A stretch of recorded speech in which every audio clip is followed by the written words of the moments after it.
অল্প বয়সে স্বামী মারা যাবার পর অনেক কষ্ট করে মেয়েকে মানুষ করেছে রুমা আক্তার। এখন রুমার মেয়ে ভার্সিটিতে পড়ে। মা সারা জীবন একা কাটিয়ে গেল এটা ভেবে মেয়ে অর্পা মাকে বিয়ে দেওয়ার জন্য উঠে পড়ে লেগেছে। কিন্তু কিছুতে বিয়ে করতে রাজি হচ্ছেন না রুমা। তাই অর্পা না খেয়ে রাগ করে আছে। অর্পাকে খাবার খাওয়ানোর জন্য ভাতের প্লেট হাতে নিয়ে রুমা অর্পার রুমে ঢুকল। মেয়ের মাথায় হাত বুলিয়ে বলল, মা, খাবার খেয়ে নে, এমন পাগলামি করিস না।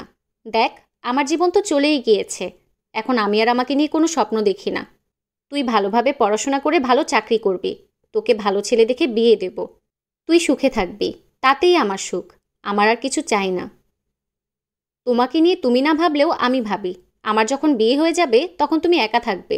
একা একা জীবন খুবই কষ্টকর। আমি চাই না শেষ জীবনে তুমি কষ্ট পাও। তাই আমি চাচ্ছি শেষ জীবনে তোমার একজন সঙ্গী থাকুক। তুই যা বলছিস তা কি এতই সহজ? এই বয়সে এসে কাকে বিয়ে করব? কেই বা আমার একাকিত্ব জীবনে সঙ্গী হতে চাইবে? কোথায় পাবো এমন ভালো মানুষ? মানুষ এখন স্বার্থ ছাড়া কিছুই বোঝে না। দেখবি বিয়ের পর আরও অশান্তি হবে। তাই যেমন আছি তেমনই থাকি। তোর যদি বিয়ে হয়ে যায়, আমি কি তোর কাছে যেতে পারবো না? কয়েকদিন পর পর তোর কাছে গিয়ে থাকবো।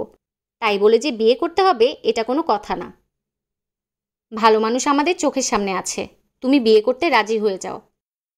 কার কথা বলছিস? সাইফ আঙ্কেলের কথা বলছি। তাকে আমার অনেক পছন্দ। তিনি একজন ভালো মানুষ এবং খুবই যত্নশীল। তিনি বাবা হিসেবেও অনেক ভালো হবে। আমি বুঝতে পারি সাইফ আঙ্কেল তোমাকে ভালোবাসে। মেয়ের কথা শুনে রুমা লজ্জিত হয়ে মুখ লুকাল। কি জবাব দেবে বুঝতে পারছে না। অর্পা বুঝতে পারল তার কথা শুনে মা লজ্জা পেয়েছে। তাই সে মায়ের হাত ধরে আদুরে স্বরে বলল, সত্যি বলছি, সাইফ আঙ্কেলকে বাবা হিসেবে আমার খুবই পছন্দ। তিনি তো নিজে থেকেই তোমাকে বিয়ের প্রস্তাব দিয়েছে। তার চোখে আমি তোমার জন্য ভালোবাসা দেখি। প্লিজ মা, তুমি রাজি হয়ে যাও। আমাদের পরিবারটাকে পরিপূর্ণ করো। এই বয়সে বিয়ে করলে মানুষে বলবে মেয়ে উপযুক্ত হয়ে গিয়েছে আর মায়ের মনে এখন বিয়ের রং লেগেছে। এটা খুবই লজ্জার ব্যাপার। আমি মানুষের সামনে মুখ দেখাতে পারবো না। মানুষ তো অনেক কথাই বলে। কে কি ভাববে এটা নিয়ে চিন্তা করলে নিজের জীবন চলবে না। তুমি সাইফ আঙ্কেলকে বিয়ে করবে, এটাই আমার শেষ কথা। এখন খাবার খেয়ে নে।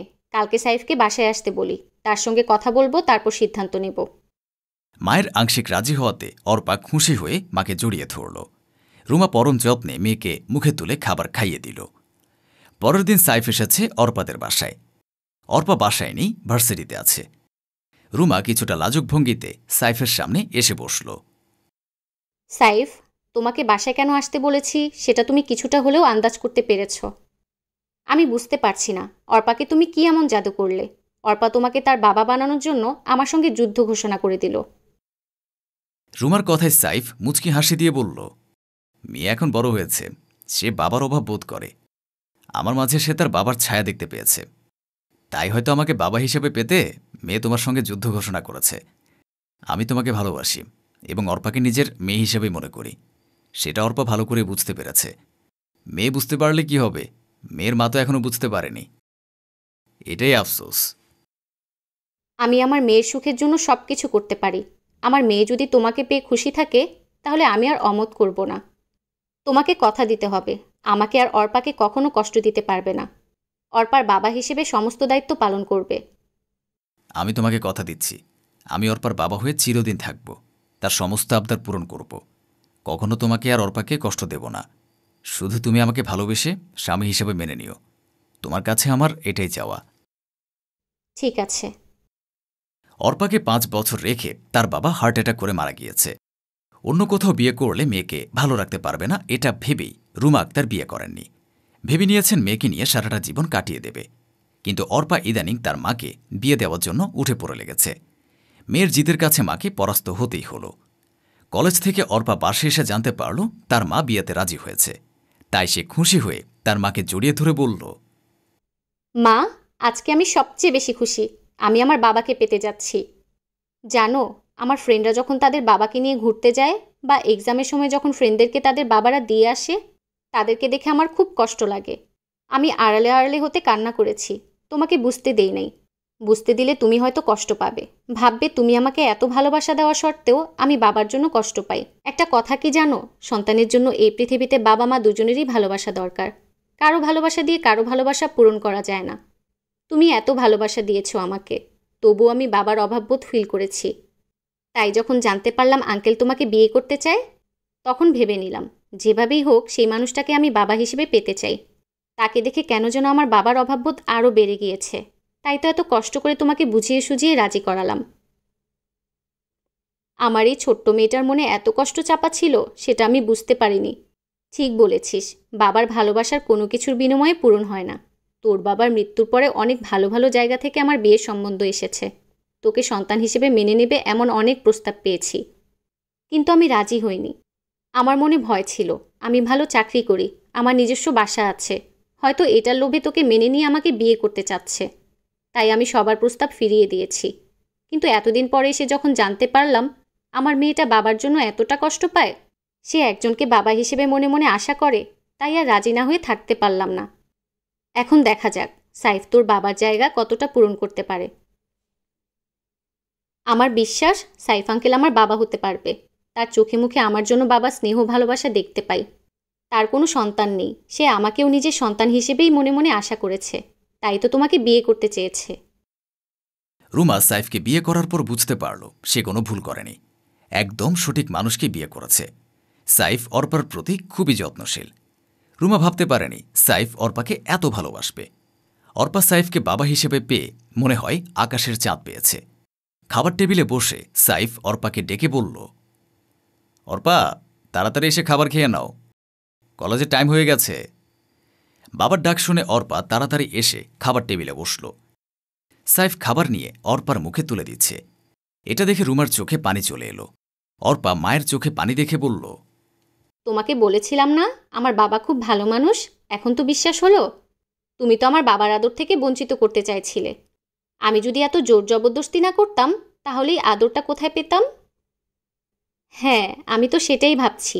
আমি যদি রাজি না হতাম তাহলে আমার এই মামুনিটা তার বাবার ভালোবাসা কোথায় পেত? দেখেছ, তোমার মেয়ে কত বড় হয়ে গিয়েছে, মানুষ চিনতে ভুল করে না। আমি জানতাম আমার এই আব্বু অনেক ভালো মানুষ। আমার মেয়ে অনেক বড় হয়ে গিয়েছে। অর্পা মামুনি, তুমি অনেক ভালো। এখন তাড়াতাড়ি চলো, কলেজে সময় হয়ে যাচ্ছে। ওকে আব্বু, চলো। সাইফ মেয়েকে নিয়ে বাসা থেকে বের হয়ে চলে গেল। রুমা সেই দিকে তাকিয়ে তৃপ্তির হাসি দিল। রাতে বিছানায় বসে খাটে হেলান দিয়ে বই পড়ছিল সাইফ। রুমা 2 কাপ চা নিয়ে এসে সাইফের পাশে এসে বসল। সাইফ বই পড়া রেখে চায়ের কাপ হাতে তুলে একগাল হেসে রুমাকে বলল, মনে মনে যা ভাবছিলাম তাই নিয়ে হাজির হলে প্রিয়সী। তুমি বুঝলে কিভাবে এখন আমার চা খেতে ইচ্ছে করছে? এটাই বলে মনের টান। জানো, এখন আমার নিজেকে পৃথিবীর সবচেয়ে সুখী মানুষ বলে মনে হয়।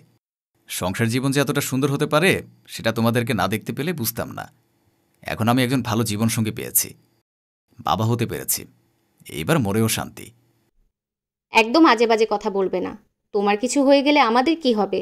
যখন একা ছিলাম তখন জীবন চলে যেত, কিন্তু এখন তোমাকে পেয়ে মনে হচ্ছে মাথার উপর একটা ছায়া পেয়েছি। সেই ছায়াটা সারা জীবন পেতে চাই। আমি তোমাদের সঙ্গে বাঁচতে চাই অনেক দিন। এ সুখ রেখে আমি মরতে চাই না।